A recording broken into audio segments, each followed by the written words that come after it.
कहानी की शुरुआत होती है स्पेन की एक बेहद खतरनाक जेल से, जहां कैदियों के ऊपर बहुत अत्याचार किए जाते थे, जैसे वो तो इंसान ही ना हो। लेकिन एक दिन इस सिस्टम के खिलाफ कैदियों के लीडर मेलमांडर और उसके लोगों ने बगावत शुरू कर दी। इस सब के बीच ओलिवर नाम का एक नया गार्ड जेल में आया। उसकी ड्यूटी तो वैसे अगले दिन से शुरू होनी थी, लेकिन अपने सीनियर्स को इंप्रेस करने के चक्कर में वो एक दिन पहले ही आ गया जेल में। उसे क्या पता था कि यह पहला दिन ही उसके लिए मौत का दरवाजा बन जाएगा। उसी पल छत का एक बड़ा हिस्सा गिर गया और सीधा ओलिवर के सर पर जा लगा। मेलमांडर ने अपने मुंह में छुपी एक पतली स्टील वायर का इस्तेमाल करके बिना आवाज किए अपनी हथकड़ी खोल ली थी। फिर उसने गार्ड को उकसाया और जैसे ही गार्ड उसके पास आया तो उसने हथकड़ी के मदद से गार्ड का दम घोट दिया। ओलिवर के साथ एक और गार्ड था जो तुरंत उसे खींचकर एक खाली सेल में ले गया, सेल 251। लेकिन अब तक ओलिवर बेहोश हो गया था। इतने में इस बगावत ने खतरनाक मोड़ ले लिया। कैदियों ने लॉक तोड़ दिए, कॉरिडोर पर कब्जा कर लिया। साथ ही हर तरफ आग जुलेस रही थी। पूरी जेल आतंक में डूब गई। ओलिवर का कलीग सोच रहा था कि उसे वक्त रहते बाहर ले जाए या नहीं, लेकिन उसके साथ वाले गार्ड ने कहा कि अगर इसको लेकर भागेंगे ना तो दोनों पकड़े जाएंगे और ये कैदी इतना मारेंगे, हमें इतना मारेंगे, मर जाएंगे हम लोग। इसीलिए उन्होंने ओलिवर को वही छोड़ दिया। ओलिवर बेहोशी की हालत में था, लेकिन जेल के अंदर हर तरफ से सिर्फ चीखें, मारपीट और तोड़फोड़ की आवाज आ रही थी। जेल का डायरेक्टर सीसीटीवी से सब कुछ देख रहा था, पर वो भी क्या करे उसे समझ नहीं आ रहा था। अब वो सिर्फ देखकर समझने की कोशिश कर रहा था कि आखिर मेलामेंडर सच में चाहता क्या है। थोड़ी देर बाद मेलामेंडर का ये एक आदमी ओलिवर तक पहुंचा। उसने देखा एक अनजान शख्स जेल में पड़ा है, तो बिना सोचे समझे ओलिवर को एक जोर का थप्पड़ मारा, जिससे ओलिवर होश में आ गया। लेकिन अभी भी वो कंफ्यूज था। सामने से कैदी ने कुछ सवाल किए, लेकिन जवाब न मिलने पर वो दरवाजे को लॉक करके वहां से चला गया। ओलिवर को यह समझने में ज्यादा देर नहीं लगी कि यहां तो दंगे छिड़ चुके हैं और वो उनके बीच एक कमरे में फंस चुका है। उसने तुरंत अपने शूलेसेस उतारे, टॉयलेट में डालकर फ्लश कर दिए, फिर अपनी बेल्ट को गद्दे के नीचे छुपा दिया और अपने पर्स को भी टॉयलेट में डाल दिया। ये सब इसलिए कि अगर एक नया कैदी जेल में आता है तो ये चीजें उससे ले ली जाती है। वो अपनी शादी की अंगूठी भी निकालने ही वाला था कि तभी सेल का गेट फिर से खुला। इस बार मेलामेंडर का वो आदमी उसे लेने आया था। ओलिवर को सीधे मेलामेंडर के सामने ले जाया गया। ओलिवर ने पूरे कॉन्फिडेंस के साथ एक सिगरेट निकाली और डब्बा वापस कर दिया। फिर शांत अंदाज में कहा कि मैं तो आज ही जेल में आया हूं और उसके सर पर यह चोट गार्ड की मार से लगी है। ओलिवर ने बिल्कुल भी टेंशन नहीं दिखाई। मेलामेंडर को शक हुआ क्योंकि उसका चेहरा इतना मासूम सा लग रहा था, मानो उसने कभी मक्खी ना मारी हो आज तक। पर तभी ओलिवर ने अकड़ के जवाब दिया, क्या बे, तू जोची है क्या, जो शक्ल देख के सब कुछ बता देगा मेरा अगला पिछला। यह सुनकर मेलामेंडर कुछ सेकंडों के लिए चुप हो गया। ओलिवर की अकड़ ने उसका भरोसा जीत लिया, लेकिन कंफर्म करने के लिए मेलामेंडर ने ओलिवर को उसकी पैंट उतारने को कहा। ओलिवर इस बात से काफी कंफ्यूज हुआ, लेकिन फिर भी उसने मेलामेंडर की बात मान ली। यही पल उसकी जिंदगी को बचाने वाला बना। जेल में किसी कैदी को अंडरवियर पहनने की परमिशन नहीं होती। इत्तफाक से ओलिवर को वैसे भी चड़ी पहनना पसंद नहीं था। इसके बाद मेलामेंडर का शक खत्म हो गया। अब सभी कैदी जेल में लगे सीसीटीवी कैमरास तोड़ने लगे। ओलिवर जानता था कि अगर सारे कैमरे टूट गए तो उसका तो बाहर से लिंक ही नहीं बचेगा। इसलिए वो जोर से चिल्ला दिया, रुको। सभी लोग उसकी तरफ मुड़ गए।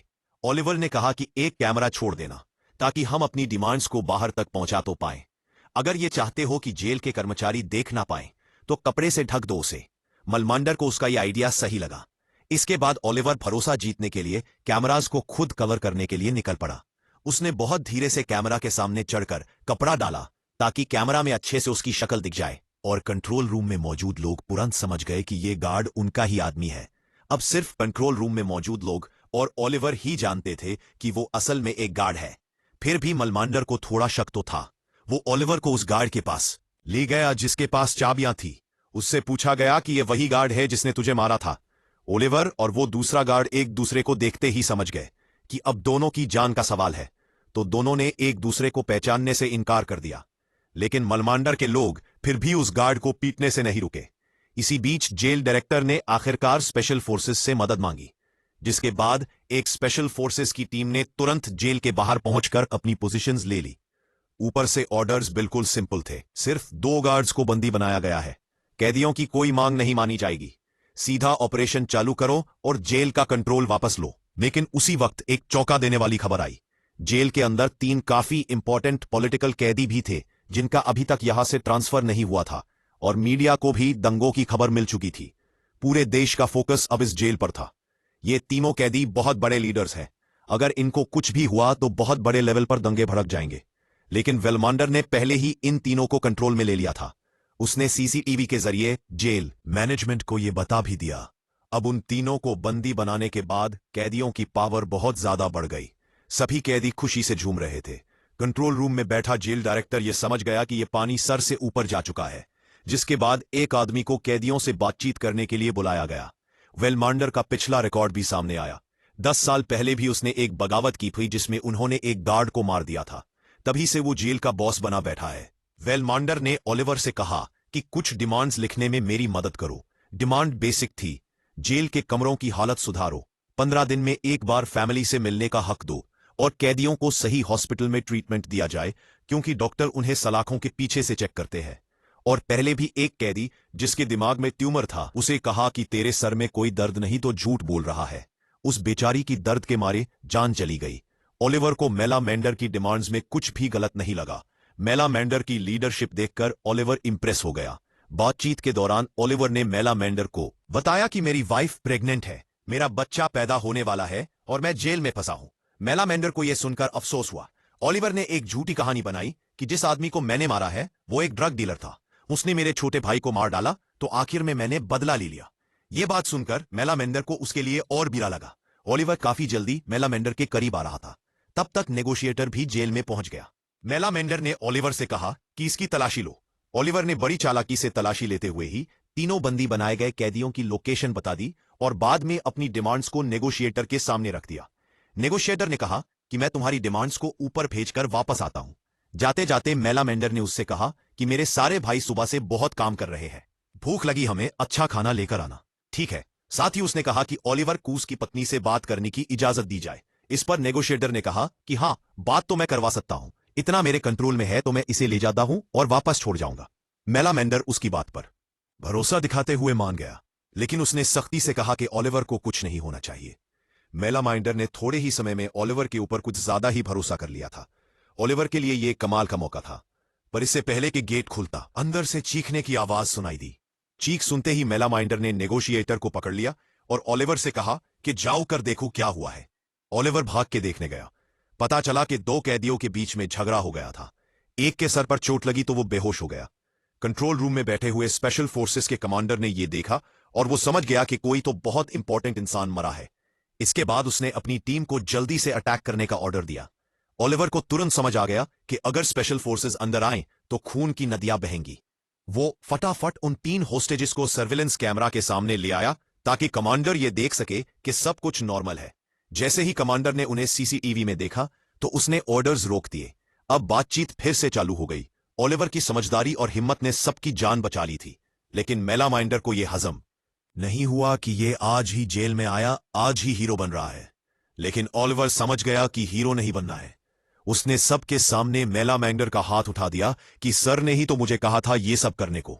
अब कैदी उन दोनों को अपने हाथों पर उठाकर सेलिब्रेट करने लगे।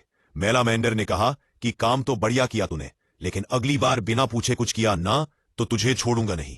अब पता नहीं कैसे अखबार में यह खबर उड़ गई कि वो तीनों नेता मारे गए हैं और कई लोग घायल भी हुए हैं।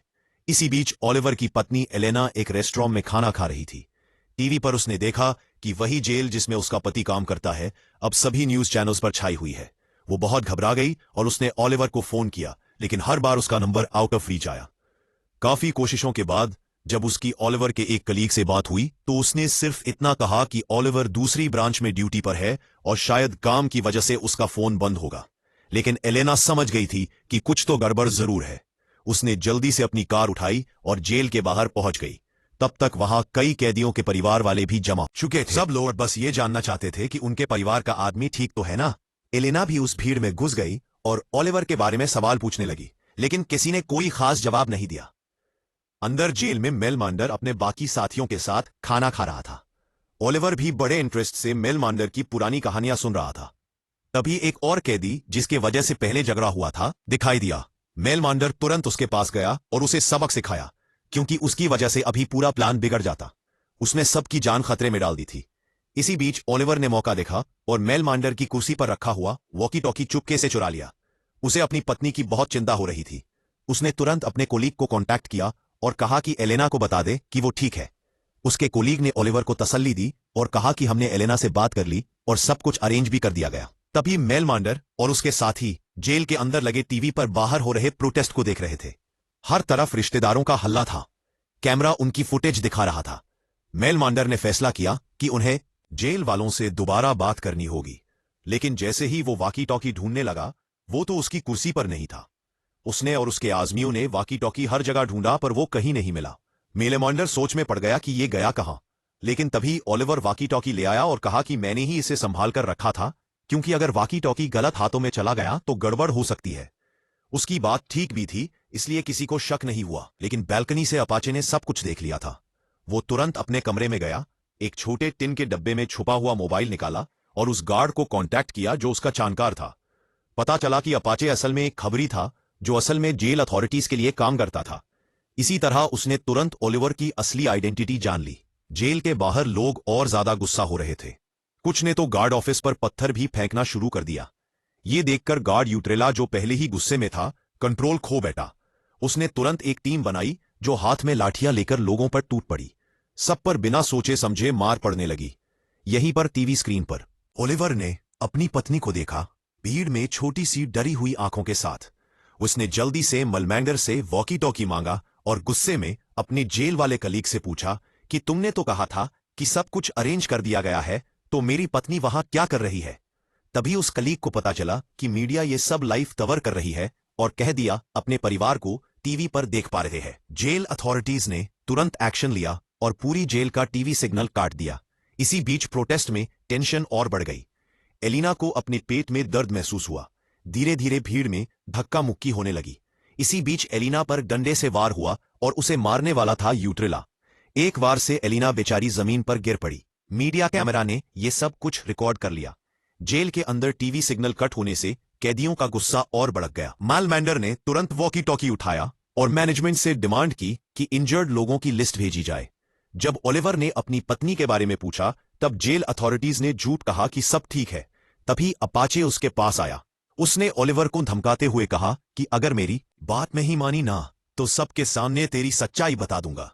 लेकिन ओलिवर पहले ही अपाचे के बारे में सब कुछ जानता था। वो डरा नहीं, बल्कि पलट कर धमकाया, बेटा मैं तो जेल में आज ही आया हूं और मैं गार्ड हूं। मेरा धोखा तो सह लेंगे ये लोग, लेकिन तू तो कैदी होके धोखा दे रहा इनको सालों से। यह सुनकर अपाचे चौंक गया। उसने उम्मीद नहीं की थी कि ओलिवर सब कुछ जानता है। बाहर यूट्रेला को सस्पेंड कर दिया गया। कागजी कार्रवाई में कहा गया कि उसने भीड़ में किसी को चोट पहुंचाई थी, लेकिन असल में तो जेल अथॉरिटीज उसे बचा रही थी। जेल के अंदर मेलमांडर और ओलिवर बैठकर आगे की बातें कर रहे थे। मेलमांडर ने कहा कि मैं पूरी जिम्मेदारी अपने ऊपर ले लूंगा, तो कैदियों की तू बस मेरा साथ मजबूरी में दे रहा था। इससे तेरी सजा कम हो जाएगी, तो जल्दी अपनी बीवी और होने वाले बच्चे के पास जा पाएगा। उसी वक्त जेल अथॉरिटीज ने चोटिल हुए लोगों की लिस्ट भेजी। मेलमांडर ने लिस्ट खोली, उसमें सिर्फ 4 घायल लोगों के नाम थे। वो तुरंत समझ गया कि मैनेजमेंट उन्हें बेवकूफ बना रही है। वो किस्से में आग बबूला हो गया और कहा कि अब कुछ बड़ा करना पड़ेगा। उसने फैसला लिया कि वो 3 कैदियों में से एक को मार देगा। ओलिवर ने कहा कि अगर हमने बंदी बनाई हुए कैदियों को मारा तो मैनेजमेंट किसी को नहीं बख्शेगी। वो तुरंत अंदर घुस जाएंगे और सबको मार देंगे। फिर उसने एक नया आइडिया दिया, हम बस उसके कान का एक टुकड़ा काट देते हैं। इससे उन्हें सिग्नल मिल जाएगा कि हम सीरियस हैं। जब ओलिवर ने कान काटने का आइडिया दिया तो उसकी जिम्मेदारी भी उसे ही दे दी गई। ओलिवर ने जल्दी से काम खत्म किया ताकि दर्द कम से कम हो। थोड़ी देर में वो कटा हुआ कान जेल मैनेजमेंट को भेज दिया गया। अब उनके पास कोई रास्ता नहीं था, उन्हें असली लिस्ट देनी ही पड़ी। लेकिन लिस्ट पढ़ते ही उसका दिल टूट गया। उस लिस्ट के अंदर उसकी प्रेग्नेंट पत्नी एलेना का भी नाम था। इसी दौरान अपाचे ने भी बाहर की दुनिया से कांटेक्ट करके कुछ जानकारी इकट्ठा की। वीडियो में यूट्रेला क्लियरली एलेना पर हाथ उठा रहा था। ओलिवर ने वो वीडियो बार बार देखा। हर बार उसका गुस्सा और ज्यादा बढ़ता गया। एक तरफ वो जेल के अंदर अपनी जान जोखिम में डालकर इनके लिए काम कर रहा है, दूसरी तरफ उसकी बीवी को बाहर बेरहमी से पीटा गया। उसके कलीग ने भी उसे सच नहीं बताया। गुस्से से तड़पते हुए ओलिवर ने यूट्रेला को तुरंत अंदर भेजने की डिमांड की। उन बंदी बनाए हुए नेताओं की जान खतरे में थी। मैनेजमेंट कुछ भी नहीं कर पाई। उन्होंने यूट्रेला को अकेले अंदर भेज दिया। जैसे ही वो अंदर आया, मेलेमांडर ने उसे चाकू दिखाकर कंट्रोल में ले लिया और कैमरा से दूर ले गया। ओलिवर ने उससे एलेना के बारे में पूछा, पर उसने कुछ भी नहीं कहा। जब ओलिवर ने वीडियो उसके सामने रखी तो उसने तुरंत अपनी नजर घुमा ली। ओलिवर के सबर का बाण टूट गया। वो उस गार्ड को मारने लगा। अब वो बिल्कुल पागल सा हो चुका था। ओलिवर ने वाकी टॉकी उठाया और अपनी बीवी से बात करने की डिमांड की। आखिरकार उसे पूरा सच पता चला। ओलिवर की बीवी और होने वाला बच्चा दोनों मर चुके थे। ये बात सुनते ही ओलिवर पूरी तरह टूट गया। उसने अपना सर मेलमांडर के कंधे पर रखा और फूट फूट कर रोने लगा। मेलमांडर ने तुरंत ऑर्डर दिया कि सब इस गार्ड को मिलकर पीटेंगे। लेकिन तभी उस गार्ड ने गुस्से में ओलिवर की असलियत सबके सामने बोल दी कि तुम कैसे इतने परेशान हो रहे हो। ये साला जेल का गार्ड है। सभी कैदी एकदम शॉक हो गए। लेकिन ओलिवर को अब किसी बात से फर्क नहीं पड़ता था। उसके लिए अब सिर्फ एक चीज जरूरी थी, बदला। उसने सबके सामने यूट्रिला को मार दिया। अपनी बीवी और होने वाले बच्चे को खोकर उसकी जीने की इच्छा ही खत्म हो गई थी। फिर वो चुपचाप सेल 211 में गया। उसने अपनी छुपी हुई बेल्ट निकाली और कुछ गलत करने की सोची, लेकिन वो तो मर भी नहीं पाया। जब उसकी आंखें खुली तो उसने दीवार पर लिखा हुआ पढ़ा कि एक बूढ़ा आदमी सरदर्द से मर गया। ये उससे पहले वाले कैदी ने लिखा था। ओलिवर को महसूस हुआ कि उस कैदी का दर्द अब उसका दर्द बन चुका है। उसने अपनी पुरानी पहचान वहीं छोड़ दी और सेल 211 का असली कैदी बन गया। जेल की दूसरी तरफ अब कुछ लोग ओलिवर पर शक करने लगे थे। लेकिन मेलमांडर अंदर ही अंदर जानता था कि चाहे वो पहले गार्ड भी रहा हो, लेकिन अब वो उनका अपना बन चुका है। उनकी किस्मत एक हो चुकी है। लिस्ट के आने के बाद कैदियों का गुस्सा और बढ़ गया। अपने परिवार वालों की हालत देखकर वो खुद पर काबू खो बैठे। अब सिर्फ जेल वालों से बात नहीं बन रही थी। सरकार बीच में कूद पड़ी और अब एक बड़े लेवल के आदमी को उनसे बात करने भेजा गया। उसने कहा कि ज्यादातर डिमांड मान ली गई है। जैसे ही वो डिटेल्स देने लगा, ओलिवर ने यूट्रिला की लाश को घसीटकर सबके सामने डाल दिया। उसने कैमरा की तरफ देखते हुए यह कहा कि मैंने मारा इसे। साथ ही उसने ये भी कहा कि हम तो तुम्हारी बात तभी मानेंगे जब प्राइम मिनिस्टर खुद टीवी पर आकर यह कहेगा कि हां, हमने तुम्हारी सारी शर्तें मान ली। अब ओलिवर पूरी तरह से कैदियों के साथ जुड़ गया था। मेलमांडर ने भी ओलिवर का साथ दिया। या तो डिमांड पूरी करो या आके लाशें उठाओ। नेगोशिएटर को वो सब कुछ ऊपर रिपोर्ट करना पड़ा। मेलमांडर को पता था कि सरकार इतनी आसान ही से नहीं मानेगी, इसलिए उसने अपने लोगों से कहा कि हॉस्टेजेस को अलग अलग जगहों पर शिफ्ट कर दो और आखिरी लड़ाई के लिए तैयार रहो। तभी जेल मैनेजमेंट ने एक बहुत गंदा खेल खेला। उन्होंने मेलमांडर को बताया कि ओलिवर सच में गार्ड है और अगर वो ओलिवर को मार दे तो बदले में वो उसकी सजा काफी कम कर देंगे। जब मेलमांडर ने ओलिवर की फाइल देखी तो वो एक बार के लिए हिल गया, लेकिन फिर भी उसने अपनी प्लान को आगे बढ़ाया। सभी बंदियों को अलग अलग जगहों पर कैद कर दिया गया और फिर वो पहुंचा ओलिवर के पास अपना चाकू लेकर। और जब उसने ओलिवर की आंखों में देखा तो एक वफादार, दर्द से भरा हुआ इंसान दिखा। तो उसका ओलिवर को मारने का मन नहीं किया। उसने चाकू ओलिवर के हाथ में दे दिया और कहा कि मैं तेरे साथ लड़ूंगा। इसी दौरान अपाचे ने मैनेजमेंट को हॉस्टेजेस की असली लोकेशन बता दी। स्पेशल फोर्सेस ने अटैक प्लान कर दिया। अचानक जेल की टीवी पर सिग्नल वापस आ गए। न्यूज चल रही थी कि जेल के सभी पुराने कानून रद्द कर दिए गए हैं। ओलिवर और मेलमांडर हैरान थे। इनका दिल खुशी से भर गया, लेकिन उन्हें क्या पता था कि यह सिर्फ एक जाल है। जेल अथॉरिटीज ने यह सब इसलिए किया था ताकि कैदी शांत हो जाए। जैसे ही सब लोग जश्न मनाने लगे, अपाचे कुछ और ही कर रहा था। उसने बंदियों को गार्ड कर रहे कैदियों को मार डाला और खुद उनके सामने खड़ा हो गया उन्हें बचाने के लिए। फिर स्मोक बॉम्ब्स जेल के अंदर डाले गए। ओलिवर तुरंत सारी सच्चाई समझ गया। उसने मेलमांडर से कहा कि सभी बंदियों को मार दो वरना सब कुछ बर्बाद हो जाएगा। पर जैसे ही वो दोनों ऊपर जाने लगे, किसी ने नेल गन से ओलिवर के ऊपर हमला कर दिया। मेलमांडर उसके पास गया, लेकिन घाव इतना गहरा था कि कुछ नहीं हो सकता था। अपाचे ने चीख कर सबको कहा कि दोनों लीडर मर गए। ये सुनकर सभी कैदियों ने हथियार डाल दिए। मेलमांडर ये सब देखकर भी चुप खड़ा रहा। सब कुछ उसकी आंखों के सामने खत्म हो गया। उसने अपने आंसू ओछे ही थे कि अपाचे ने उसे पीछे से गोली मार दी। मेलमांडर गिरा, लेकिन बदला लेने की कोशिश की। तब तक अपाचे ने एक और गोली दाग दी और वो जमीन पर गिर गया। स्पेशल फोर्सेज ने आसानी से जेल पर कंट्रोल वापस ले लिया। ओलिवर भी दर्द से करहाता हुआ मर गया। सब कुछ खत्म होने के बाद ओलिवर का कलीग उसकी लाश पहचानने आया। शर्मिंदा होकर उसने सेल 211 का दरवाजा खोला। वहां एक अंगूठी रखी थी। ओलिवर एक ईमानदार और अच्छा इंसान था, लेकिन समाज ने वो हर चीज उससे छीन ली और आखिर में उसने गार्ड बनकर जीने की बजाय एक कैदी की तरह मरना पसंद किया। वीडियो पसंद आए तो लाइक कर देना, चैनल को सब्सक्राइब कर लेना। मिलते हैं अगली वीडियो में।